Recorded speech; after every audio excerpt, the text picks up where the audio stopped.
Okay, so let's start with the cupcakes. This video is brought to you by EpiPie's Academy. I'm gonna grab the ellipse tool and draw a nice ellipse just like so. I don't want it to be a perfect circle, I want it to be more of a flat circle, so to speak.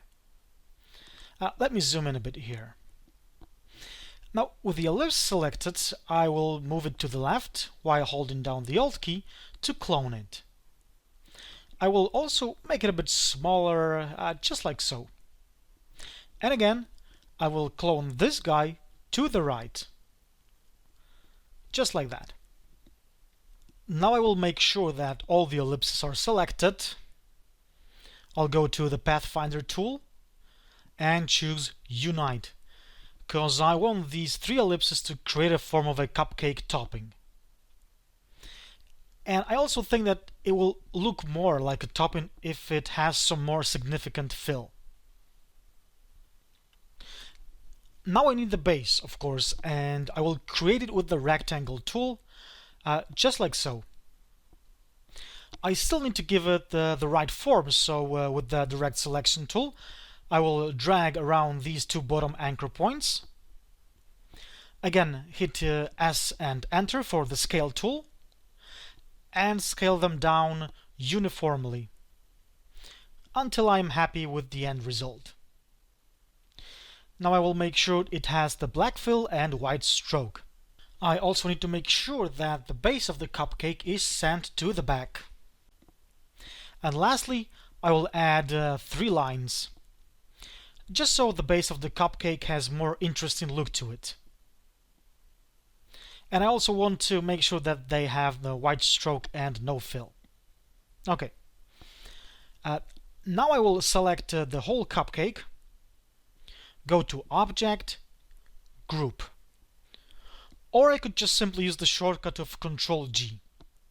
Now, why did I do that?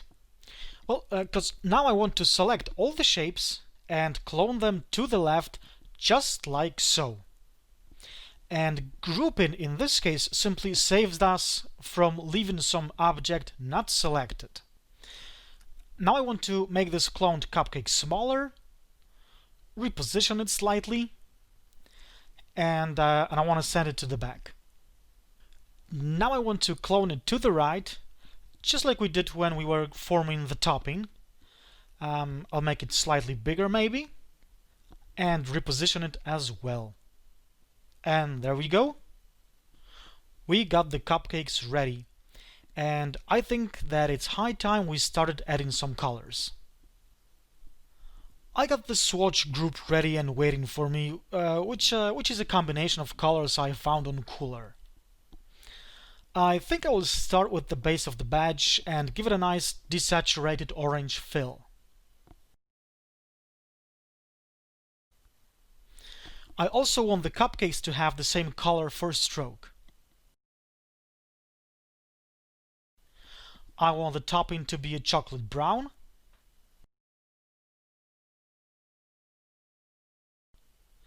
And the base of the cupcakes to have a lighter shade of brown.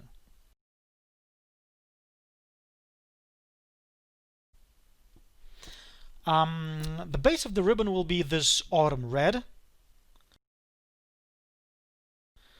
And I also want to make sure it doesn't have any stroke.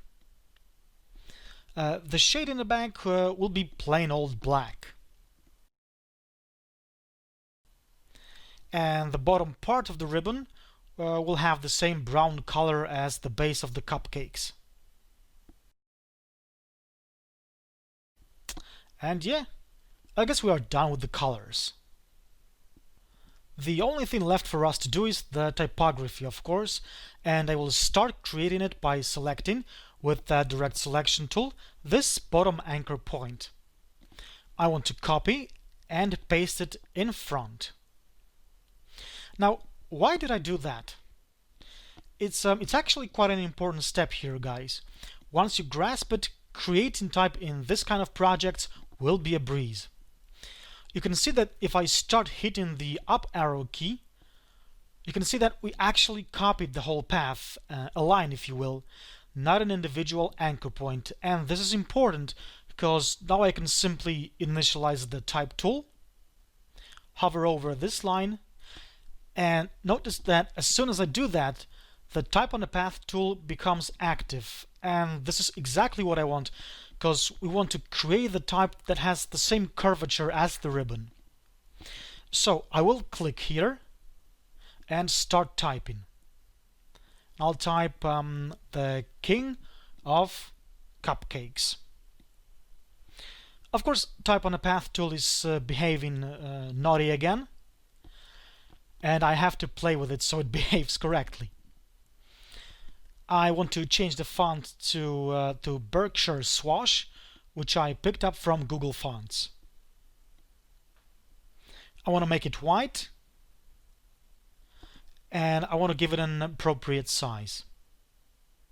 Well, this may need some additional tweaking with the direct selection tool. So if it does in your case, you just need to do it. You just need to tweak it a bit. Also, the text may need some repositioning, but eventually, there we go. The logo type is created. All we need now is the tagline. So I will simply drag this guy down, make it smaller, and type in since the dawn of baking. And we got the tagline. Now, wasn't that easy? But don't uncork your champagne just yet. We still got a couple of things to do, and trust me, it's those kind of little things that make your design look more professional. So first of all, I want to give my text some definition.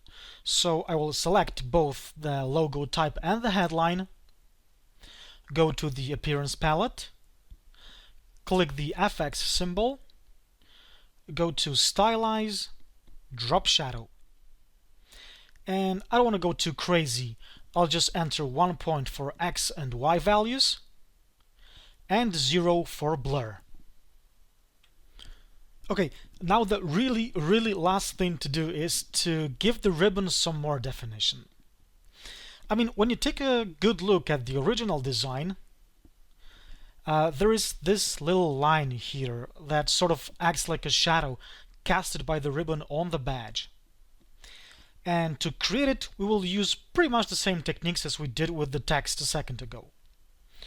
We will select with the direct selection tool this bottom anchor point, copy and paste it in back, and nudge it down just a couple of times. Now I want to give it a nice black stroke with no fill. Make it a bit thicker maybe, and scale it down uniformly. And yes, now we are done. As you can see, in the process of making this logo, we used the simplest transformations. We didn't use any fancy warping, any fancy tools, because when you really get to know the rules, you know how to play by them. And the same applies here with Illustrator. Once you get to know the simplest rules of moving, scaling, joining, etc., your logo design process will be quick and stress-free.